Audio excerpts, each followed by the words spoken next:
یا رسول اللہ، جو چیز آپ اپنے لیے پسند کرتے تھے وہی دوسروں کے لیے پسند کرتے تھے. آپ نے تو یہ غلام کو اپنا مؤذن بنا لیا. جو غلام کل تک لوگوں کی آواز پر دوڑتا تھا، آج لوگ اس کی آواز پر اپنے گرم بستر چھوڑ کر مسجد کی طرف چلے آتے ہیں.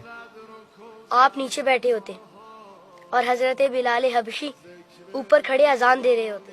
ایسے کریم مولا کو بھی طائف والوں نے پتھر مارے. آپ کے سر سے نکلنے والا خون آپ کے پاؤں تک پہنچ گیا.